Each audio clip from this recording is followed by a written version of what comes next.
When you're the president of the United States, you receive gifts.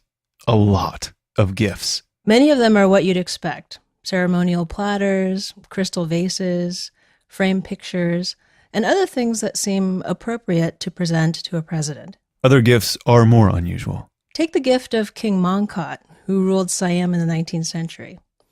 His relationship with his governess was the inspiration for the Rodgers and Hammerstein musical, The King and I. Getting to know you, getting to know all about you.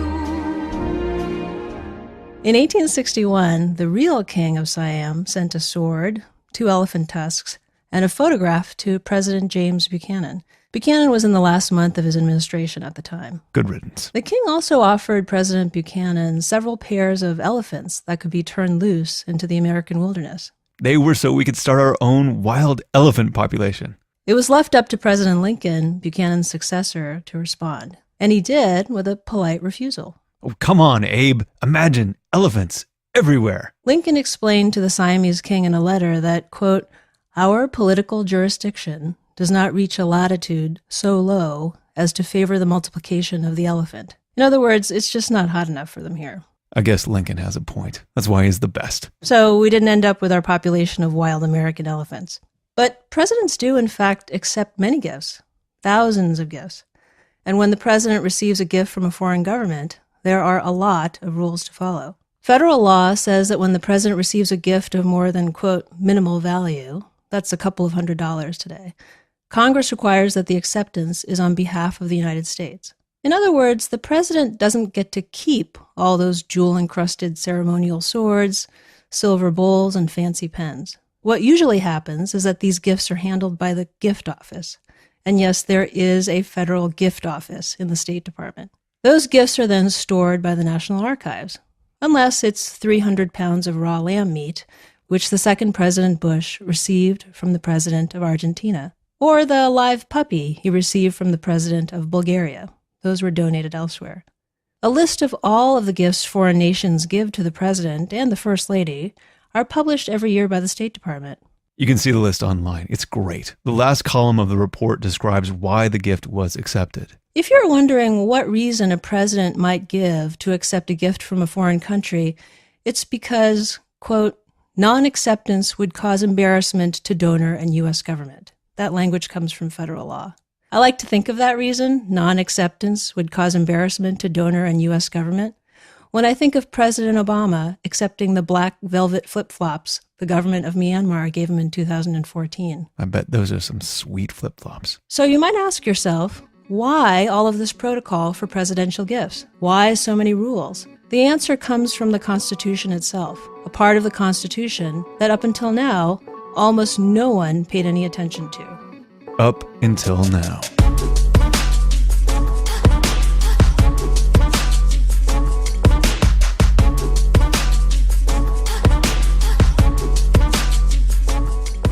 This is What Trump Can Teach Us About Con Law, an ongoing series of indefinite length where we take the extreme actions of the chief executive of the United States and channel that chaos into learning our Constitution like we never have before.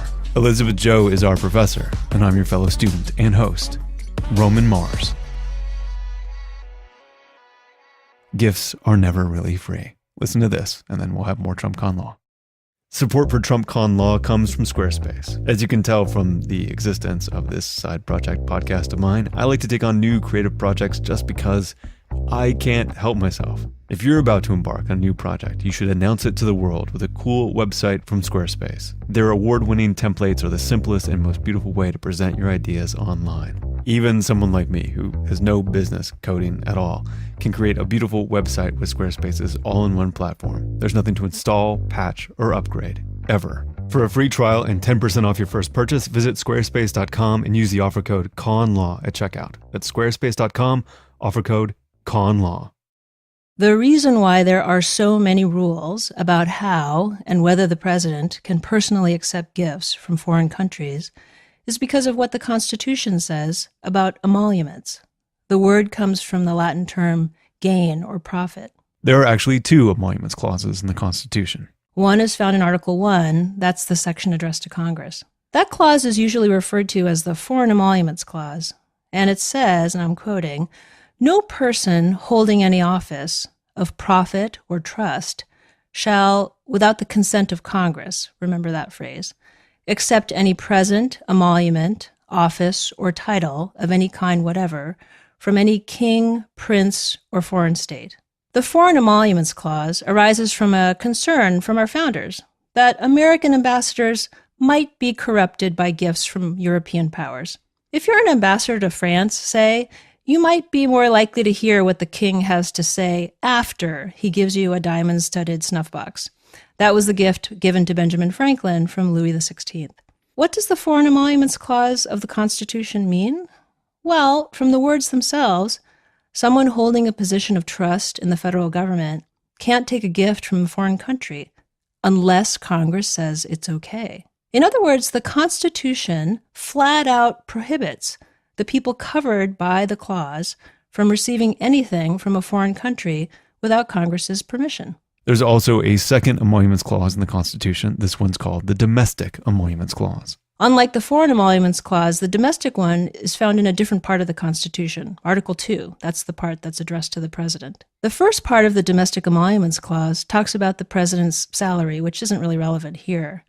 But the second part says that the president shall not receive any other emolument from the United States or any of them. In other words, if the Foreign Emoluments Clause talks about a general ban on the president receiving gifts from other nations, then the Domestic Emoluments Clause says the president can't receive special gifts from any of the states or the federal government. And while the Foreign Emoluments Clause says that Congress can give the president permission to accept gifts, the Domestic Emoluments Clause just says no gifts from the states or the federal government, period.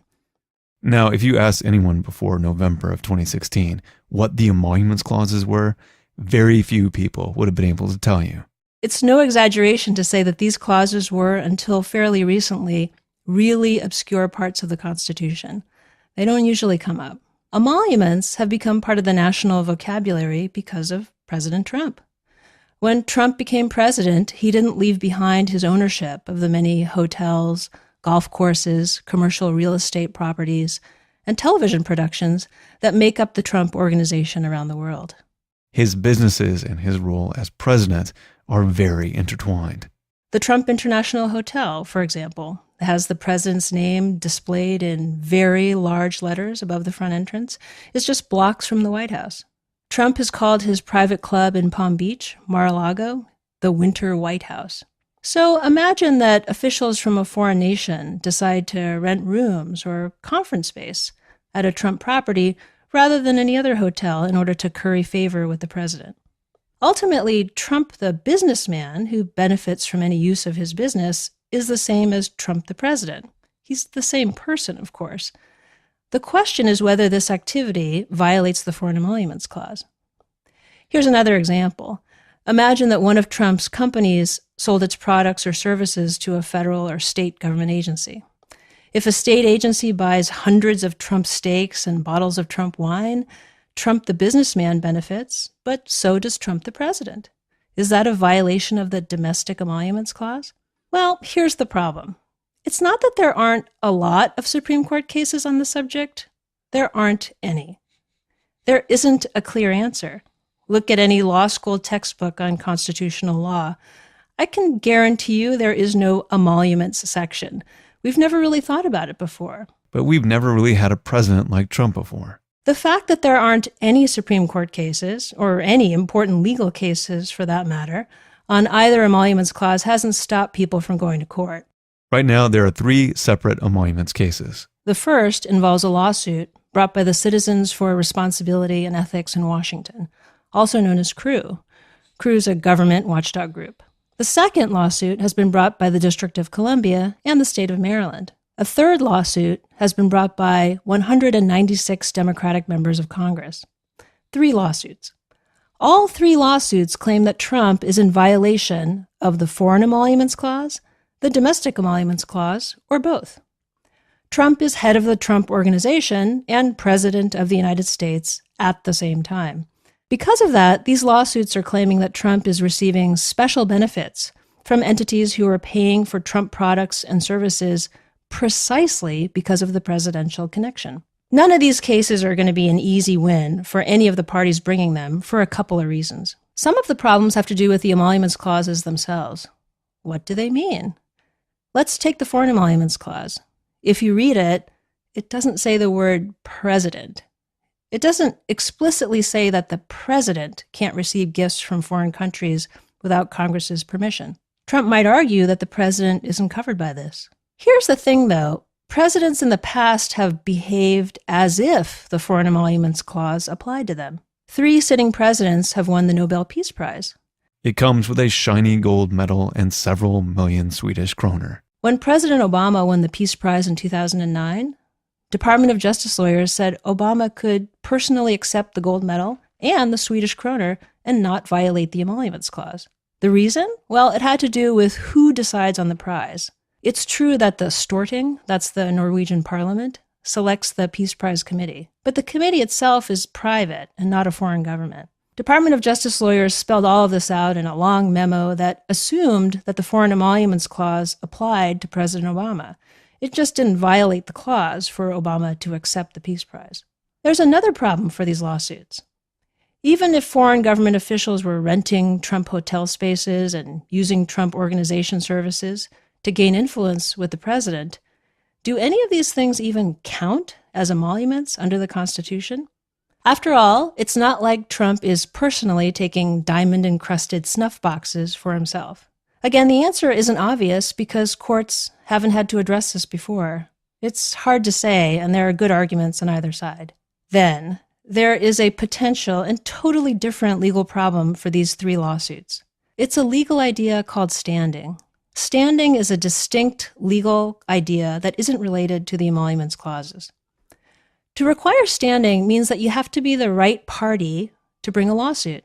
One way to think about this is that you can only bring a lawsuit if you have an injury. It doesn't have to be physical, of course, that a court can do something about. So you can't just bring a lawsuit because you're mad about something or because you think somebody else is violating the law. Here's how I explain it to my students. Remember the Lorax from Dr. Seuss? I am the Lorax. I speak for the trees. Well, the Lorax doesn't have legal standing. Wait, what? You can't just bring a lawsuit just because you see something wrong. Dr. Seuss was no lawyer. I guess he was a doctor. It's in the name. In each of the 3 emoluments lawsuits we have so far against the president, the parties bringing the lawsuits are going to have to convince a court that they each have standing, that they have an injury the court can do something about. I won't dive into all of the details about their arguments, but one of the lawsuits, the one brought by the District of Columbia in the state of Maryland, has a really interesting claim. Maryland argues that it has legal standing, that it's the right kind of party to bring an emoluments claim against President Trump. The state's reason goes all the way back to the founding. Before it joined the United States, the Maryland state constitution had its own emoluments clause. The punishment for any governor violating the state emoluments clause? Banishment, permanent ejection. Maryland's argument for why it can bring a lawsuit against President Trump is this. Look, when we joined the United States, we gave up some of our independence. We gave it up with the understanding that the federal Constitution's emoluments clauses would protect the interests we had in our own Constitution. That was part of the bargain. That's so cool. And there's a good reason to dwell on all of this standing stuff. A court, when faced with a question of legal standing, can say, nope, you're not the right party to bring this lawsuit, and dismiss the lawsuit entirely. It doesn't matter how good the emoluments clause arguments are. This might be the fatal problem with the emoluments clause lawsuits. You might interpret Trump's actions as being in violation of the emoluments clause, but unless you're an injured party, it might not be your lawsuit to fight, and the court could just not accept the case and sidestep the issue altogether. With all of these legal uncertainties, it's not clear that a court would answer whether Trump is in violation of the foreign or domestic emoluments clauses. It's possible that none of these 3 cases have the right sort of parties. There is another way to resolve the question, even if it's just a theoretical one. The Constitution's remedy of impeachment exists if enough members of Congress believe that Trump was in violation of the emoluments clauses. That theoretical mechanism exists, but again, here the barriers are political, not legal. The emoluments questions around Trump are unusual. In the normal constitutional law problem, if there is such a thing, you have a person or an institution that you might disagree with, but it's still working in a recognizable way. You have legal cases on either side that both parties will use to support their position. And you have some historical experience to give you some perspective. But with President Trump and emoluments, we really have none of these things. It's a perfect example of a stress test of the Constitution. I have some follow-up questions for Elizabeth right after this. Are you hiring? Are you the president? Invoking Article 2, Section 2, Clause 2 of the U.S. Constitution? Well, with ZipRecruiter, you can post your job to 100 plus job sites with one click. Then their powerful technology efficiently matches the right people to your job better than anyone else. Find out today why ZipRecruiter has been used by businesses of all sizes to find the most qualified job candidates with immediate results. And right now, my listeners, presidents and non-presidents alike, can post jobs on ZipRecruiter for free. Go to ZipRecruiter.com/conlaw. That's ZipRecruiter.com/conlaw. Is this really a thing? Has there never been an emoluments case because there's never been a significant enough perceived violation? Or are the people who are against Trump, for all kinds of reasons, just trying to find another angle of attack? Probably a little bit of both, but I think the real instinct is that, a lot of constitutional law is just embedded in a set of norms, right? So what that means is that past presidents, whether or not they might be worried about crossing the line and violating something like the Emoluments Clause, have always been cautious enough to take the steps to say, well, let's make sure that I'm not violating the Emoluments Clause, right? President Obama asked the Office of Legal Counsel, please prepare a memo to say why I can get the Swedish kroner and the gold medal. They do. They say it's not a problem. Here's a president who says, I don't care. I'm going to keep my hotels. I don't care. It's great for business. It's great for America. So we just have in the person of this particular president someone who says, I don't care about the norms. I don't care if past presidents have been careful, have consulted lawyers, have taken the steps to make sure that at least there's the appearance of behaving in a constitutional way. This is a president who seems to be saying, well, so what? It works for me. It works for everyone. So it's going to be fine. So yes, it's the kind of thing which, almost invites a lawsuit, right? And the question is whether that's really the right mechanism to address this kind of problem. And maybe ultimately the Constitution's answer is it's not. And in fact, it's up to Congress to decide whether impeachment's the right remedy.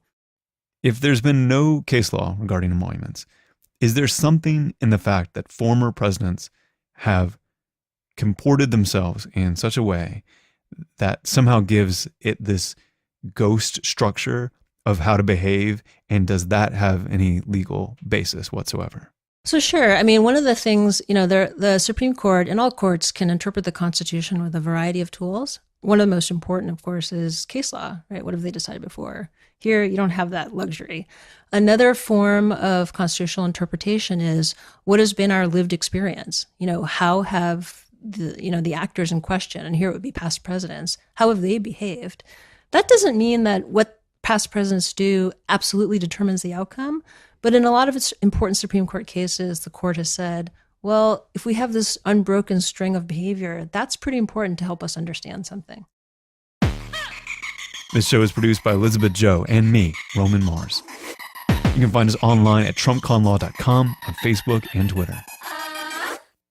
All the music in Trump Con Law is provided by Doomtree Records, the Midwest hip-hop collective. Every track is like a jewel-encrusted sword from the King of Siam. Find them at doomtree.net. We are a proud member of Radiotopia from PRX, supported by the Knight Foundation and donors who are listeners, just like you.